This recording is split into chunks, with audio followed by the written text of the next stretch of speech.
వాళ్ళ బాధలు చూస్తే వన్ననా తీర్థం ఒకటి కాదు. ఒక తండ్రి భార్యను వదిలిపెట్టి బిడ్డ బతుకు కోసం సేవ్ చేసుకోవాలని వచ్చాడంటే మనం ఊహించుకోవాలి. అదేవిధంగా ముసలవాళ్ళు, నడవలేని వాళ్ళు నీళ్లలో నడిచొచ్చి బట్టలు లేకుండా వచ్చారంటే వాళ్ళ బాధలు అర్థం చేసుకోవాలి. ప్రతి ఒక్క ఇంటిలో ఈరోజు పాములు వచ్చే పరిస్థితికి వచ్చాయి, తేళ్లు వచ్చే పరిస్థితికి వచ్చాయి. అంటే పై బిల్డింగ్లో ఉండే వాళ్ళకు కూడా ఈ పాములు, తేళ్లు ఇవన్నీ చూస్తామంటే బాధ, భయం ఉంటుంది. ఈ విధంగా ప్రతి ఒక్క కుటుంబానికి ఒక బాధ ఉంది. మానవతా దృక్పథంతో మనం పనిచేయాల్సిన అవసరం ఉంది. అందుకే నేను చాలా క్లియర్గా చెప్తున్నా. నేను ఐవీఆర్ఎస్ కండక్ట్ చేస్తున్నా. ఇంకా కొన్ని ప్రాంతాల్లో ఫుడ్ రీచ్ కాదని వస్తూ ఉంది. ఆ ఐవీఆర్ఎస్ మెసేజెస్ని మళ్ళీ తిరిగి ఆఫీసర్లకు పంపిస్తున్నా.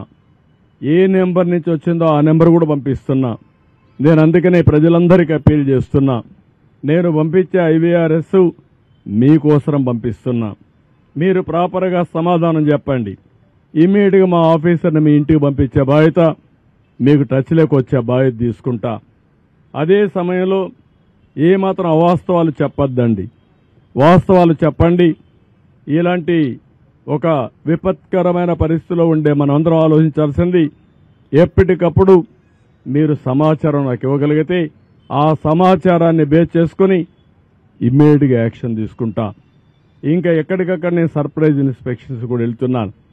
నేను అందరి అంత చెప్తున్నాను. ఇంతవరకు 2 రోజుల నుంచి చెప్పాం. ఇప్పుడు ఎవ్వరు సరిగా పని చేయలేదు అని కన్ఫర్మేషన్కి వస్తే యాక్షన్స్ తప్ప ఇంకేముండవు. అది యాక్షన్స్ కూడా డ్రాస్టిక్గా ఉంటాయి. దయచేసి అర్థం చేసుకోండి. రైజ్ టు ది అకేషన్, మానవతా దృక్పథంతో పనిచేయండి. ప్రతి ఒక్కరిని ఆదుకునే బాధ్యత తీసుకుందాం. మళ్ళీ ప్రభుత్వ ఇమేజ్ పెంచుకుందాం.